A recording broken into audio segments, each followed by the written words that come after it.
All right, this goes into these bloodlines and basically talking about the bloodlines that are not of Shem, and which these descendants of Cain and Seth, and the ones that are being controlled by these entities that are being swept off the land right now as we speak, under this solar judgment and solar influx of this planet. This is basically the third part of the fall. Oh, the fall of man. The story of the fall of man. But this is the part that I didn't really get to finish. It says the preserved entities eventually join man on the physical realm, and they are still with us now. Their typical evil, with which we are all familiar, has a great influence in the political, economic, social, scientific, and religious areas. Talking about scientific because, they have this thing in CERN, where they open up portals with a particle collider using energy forces. They also, I told you about the draconian reptilians and how they back these Masonic and Jesuits and all these people that are in power, Vatican and sects like them. They are the descendants of Cain. This is what it's talking about, the people that are in power.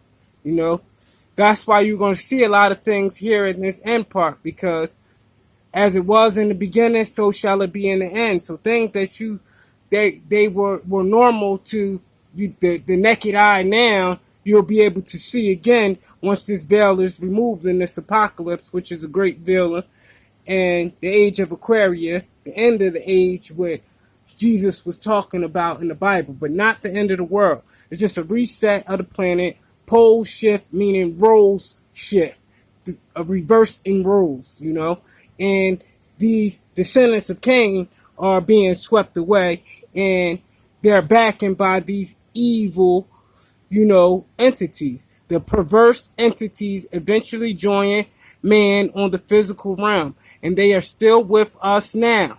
Their typical evil, with which are all familiar, has a great influence in political, economic. That's why it's also an economic collapse now, because the currency isn't backed by anything, but this is basically nanotechnology that is connected to these people, that create this big facade. So everything they had their hand on, just like the economic system, is going to collapse. Their scientific structures is going to collapse. The area of religion is all going to collapse, because this is all part of these specific preserved entities in this physical realm that you don't see, but are starting to be seen on a mass scale here in this veil uplifting, here in this apocalypse, age of Aquarius. We're getting the information, and these things are being revealed to us that we didn't see with the naked eye before, which we were in the stage of ignorance as the deaf, dumb, and the blind, because we were blind to the fact, dumb to what was actually going on, and we couldn't hear these things, this esoteric information from within, we only could perceive the exoteric, the physical, It says their typical evil, with which we are all familiar, has a great influence in the political, economic, social, scientific, and religious areas. As a result, humankind is roughly and symbolically divided into two lineages: the preserved humans, the descendants of Cain, and the fragments, which means those of us who are still real, with our natural God makeup, fragments of the Adam God mind. The posterity of Seth. According to the esoteric Christianity, there are three classifications of man. There are three classifications of man. Number one, Heilig, the individual who lives solely according to the carnal nature, the dead as designated by Jesus. Remember, Jesus talked about the quick and the dead. He will judge the quick and the dead. 2, pneumatic, the individual who lives according to his spiritual being, the type of personality called by Jesus the quick. See, right here it's talking about breaking down quick, and then it's breaking down the dead. Hylic, individual who lives solely according to his carnal mind, basically simplicity, the dead, in the dead state of reality, as designated by Jesus. Pneumatic, I don't know if I'm saying that right, the individual who lives in accord with his spiritual being, the type of personality called by Jesus the quick. All right, number 3, the psychic, the individual who lives in an intermediary state, or what Jesus calls lukewarm, in between. Like it says in Revelation, being that they were nor hot nor cold. Basically, they were lukewarm, It says the 3 basic human natures are listed above. Man, on the other hand, does not only represent the human race. Angels, fallen angels, titans, and other entities have been incarnated as Adam Kadmon. So this is where you get Anunnaki from, the fallen man. These actual entities are us.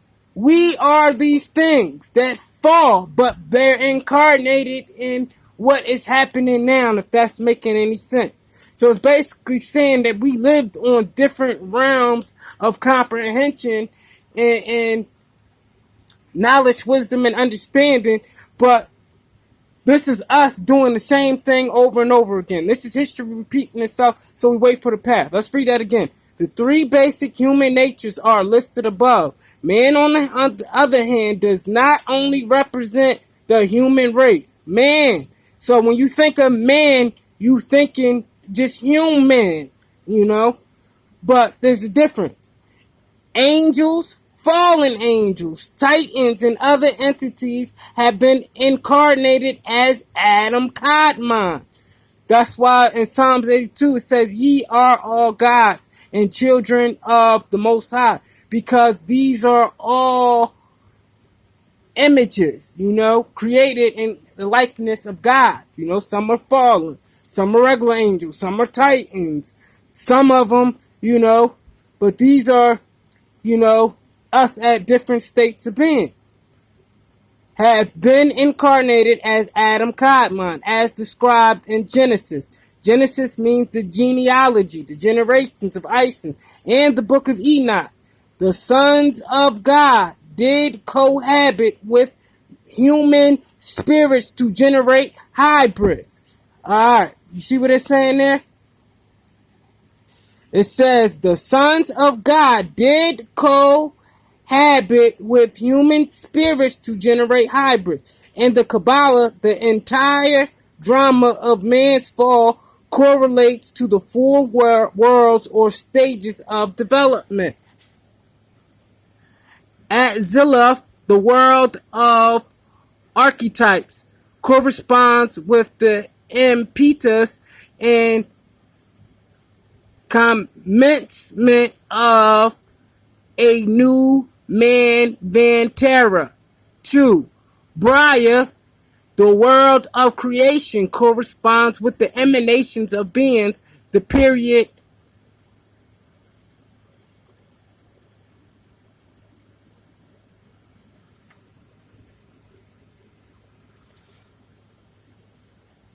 I don't know if this is still recording, but Briar, the world of creation, it corresponds with the emanations of being, the period of rebellion of the angels.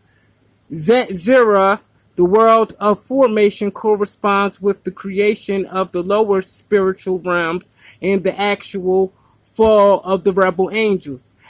Asaya, the world of activity, corresponds with the creation of the physical plane and the fall of man. If that makes any sense, So back here, this is what this was talking about, if you can catch it. And this is over here what this is talking about.